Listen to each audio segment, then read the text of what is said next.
સુરતમાં diamond company સામે વેપારીઓના પરિવારના ધરણા. સુરતમાં ડાયમંડ કંપની સામે વેપારીના પરિવારના ધરણા. સુરતના હીરા ઉદ્યોગ હાલ મંદીના માહોલમાંથી પસાર થઈ રહ્યો છે, ત્યારે કેપી સંઘવી ડાયમંડ કંપનીના માલિક વેપારીઓ વચ્ચે રૂપિયાની લેવડ દેવડને લઈ ઘણા સમયથી વિવાદ ચાલી રહ્યો છે, ત્યારે જે વેપારીઓ અને તેમની પત્નીઓ કંપની સામે ધરણા પર બેઠા છે. વેપારીઓના પરિવારજનોએ કહ્યું કે અગાઉ ચૂકવણું કર્યા છતાં કંપનીએ કરેલા ચેક રિટર્નના કેસમાં પરત ખેંચવાની માંગ સાથે ધરણા શરૂ કરવામાં આવ્યા હતા. વેપારી અલ્પેશભાઈએ કહ્યું કે અમારી કંપનીને જે ફાયદો ચૂકવવાનો હતો તે ડાયમંડ એસોસિએશનની અધ્યક્ષતામાં બેઠક બોલાવવામાં આવી, ત્યારે નક્કી કર્યા મુજબના જે પણ અમારી પાસે રૂપિયા હતા તે અમે આપી દીધા. ત્યારબાદ હવે આ રૂપિયાના લેવડ દેવડનો કોઈ પ્રશ્ન રહેતો ન હતો, છતાં પણ અમે જે કંપનીના સિક્યુરિટી માટેના ચેક આપ્યા તેને કંપની દ્વારા બેંકમાં નાખી દઈ અમારા ઉપર ચેક રિટર્ન કેસમાં કરી દેવામાં આવ્યા.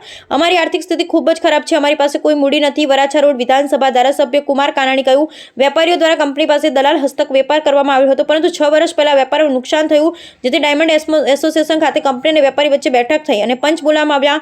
પંચની સામે વેપારી પાસે જે પણ મિલકત હતી તે મિલકત આપી કંપની 50% જેટલું ચૂકવણું કરી દેવામાં આવ્યું હતું. વેપારીઓ અત્યારે દુઃખદ અવસ્થામાં છે, ત્યારે તેઓ પોતાના પરિવારજનો સાથે અહીં ધરણા પર બેઠા છે, ત્યારે હું માત્ર એમની સહાનુભૂતિ આપવા માટે એમને અહીં મળવા માટે આવ્યો છું. 6 વર્ષ પહેલાં આ કંપની સાથે જે લોકો વેપાર ધંધો કર્યો હતો એ દલાલો હસ્તક કર્યો હતો. પછી એમને નુકસાની કરી, તો નુકસાની કર્યા પછી ડાયમંડ એસોસિએશનમાં એની મિટિંગ થઈ હતી, પંચ બોલાવવામાં આવ્યું હતું અને પંચની રૂબરૂમાં એની તમામ મિલકતો લઈ અને એનું ચૂકવણું કરવામાં આવ્યું હતું. ત્યારે 50% ચૂકવણું થયું હતું. હીરા ઉદ્યોગની અંદર હજારો લોકોએ નુકસાની કરી છે અને એ બધાના જ રસ્તાઓ આવા જ હોય છે. એની પાસે જે કંઈ હોય એ આપી દે, એનું ચૂકવણું થઈ જાય. 25%, 30%, 50%, 75% જે કંઈ ચૂકવણું થતું હોય એ આપી દે અને વાત ત્યાં પૂરી થતી હોય છે. પરંતુ આ કેસની અંદર 12 લોકોએ જે વેપાર ધંધો કર્યો હતો એણે ચૂકવણું આપ્યા પછી પણ એની પાસે જે ચેક પડ્યા હતા એ ચેક ભરીને એની ઉપર પોલીસ કેસ કરવામાં આવ્યો છે. જો એણે પોલીસ કેસ કરવો જ હતો તો ચૂકવણું લેવાની જરૂર નહોતી.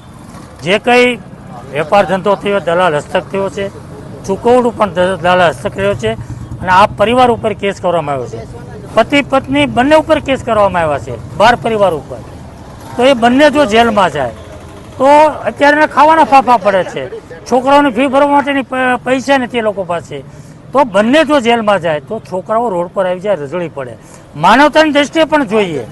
હીરા ધંધાની ચૂકવણીના જે કંઈ વાત છે એની તો છોડી દો, પણ માનવતાની દ્રષ્ટિએ પણ જોઈએ તો આ કેસમાં એને બાંધછોડ કરવી જોઈએ અને આ કેસ પરત ખેંચવા જોઈએ.